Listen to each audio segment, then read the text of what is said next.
Hello, everyone, and thank you for tuning in. Remember to always watch, like, comment, share, and if you have not yet done so, kindly subscribe to this channel. It helps it to grow. Well, the actor Alec Baldwin is in some big trouble, but not really of his own making. The 63-year-old fatally shot a cinematographer on the set of his upcoming Western film, Rust. The incident left a director also injured, leaving the A-list actor terribly traumatized and also in trouble with the law. Criminal charges are being considered even as the incident is being investigated to find out why a gun loaded with live rounds was handed to the actor and he was told the gun was safe.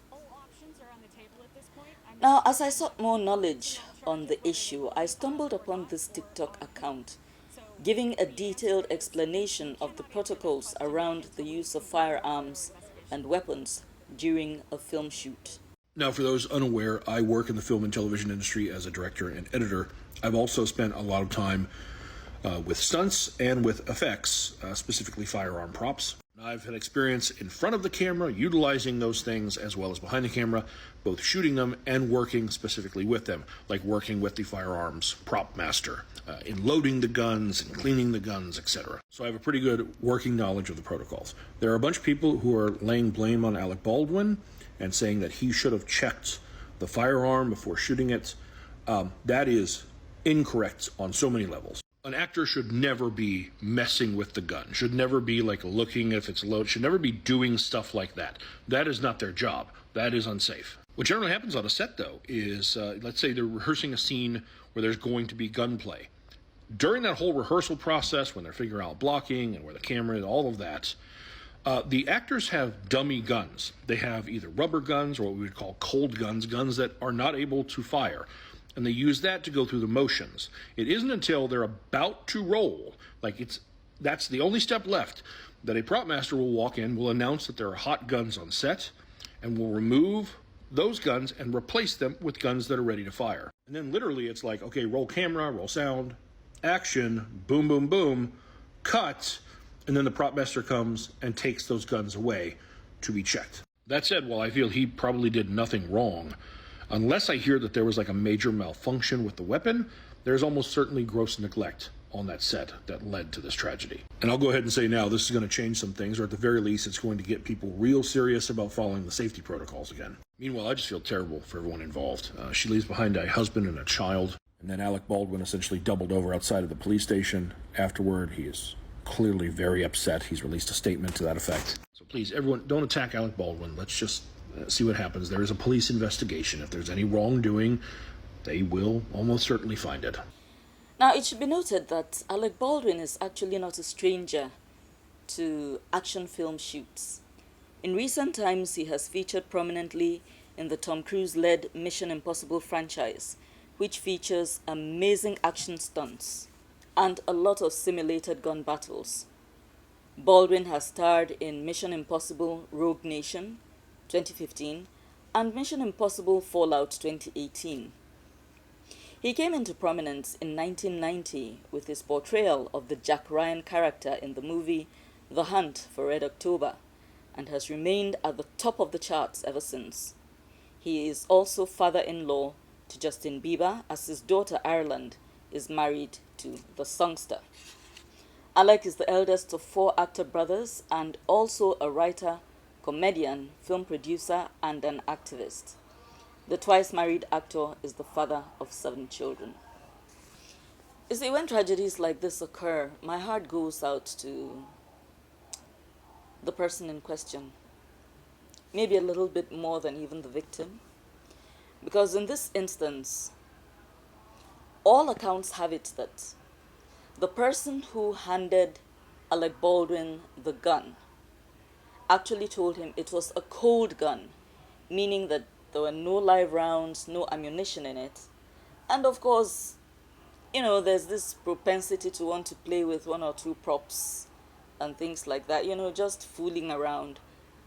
And then a few rounds go off fatally injuring one person and leaving another person in hospital. I think that's pretty devastating for anybody. Most people have a hard time with the notion that they have taken a life. I think it's made much more difficult to bear when you know that, in essence, you didn't have anything to do with what happened. Those who are supposed to play their part with regards to making sure that the props were being well handled and that everything was done properly failed. First of all, I do not even understand why there was any live ammunition on set, because I have always been under the impression that most of what is used, or in fact, until this incident, I assumed that everything on set was blank bullets. And then, they use a bit of film tricks here and there to compensate for the rest, and so on and so forth. But investigations are revealing that there was quite a number of live ammunition on set. To what end? What's the purpose? What was the aim? What was the goal? And then, for those who handed him the weapon, what were they thinking? Certainly somebody knew there was live ammunition on set. So why not go the extra mile and be certain that the gun that was being handed over to this man was truly cold, which is the term they use to describe weapons that cannot cause any harm. Was Alec Baldwin set up intentionally? Is this just an incident of crass negligence? As I mentioned earlier, criminal charges are being considered. I'm really hoping that, as investigations proceed, the matter goes to court and so on and so forth, all those who were meant to have been part, especially the person who handed him the gun, I hope they will all be joint parties in the, in the criminal charges it's frightening. It's frightening, and this is something that should be investigated fully to get to the bottom of it. Is it possible that somebody just wants to ruin this man's career?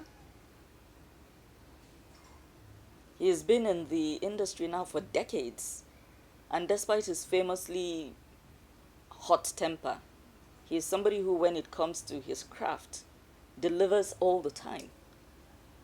I don't think I've seen an Alec Baldwin movie I didn't enjoy.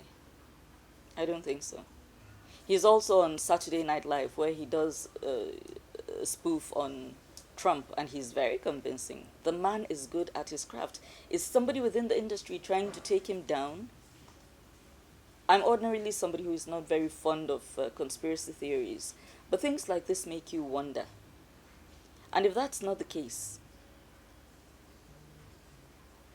if this is not somebody intentionally trying to take Alec Baldwin down, then I think the people who were on set that day, all of those who were responsible for making sure that everything went well that day, should equally be charged to court.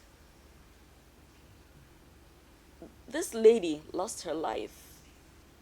It was meant to be any other day at work. She didn't need to go back home in a coffin, but that was exactly what happened. And I think the family is right to declare that somebody needs to be brought to book. How will this affect Alec's career going forward? Will he be able to even complete this particular movie? Because he was both producing and starring in it. Will he be able to continue? Will it have to be called off? What financial commitments will have to be? There's just so much going on around it, but I really hope he comes out of this without too many psychological scars, and that he's able to continue with his profession and continue to deliver as he has always done. I really hope this is not something that takes the man down, because by all accounts, it was just a really unfortunate accident. My heart also goes out to the family of the lady who was killed. That said, my heart also goes out to the family of the cinematographer who was killed, Helena Hutchins. And I hope that God gives them the grace to bear the loss. And I do hope that the justice system proves itself for them, and that whoever it is that needs to go down for this unfortunate killing, I do hope that justice is dispensed accordingly, and that the family is able to get some solace in the whole thing. Thank you for watching.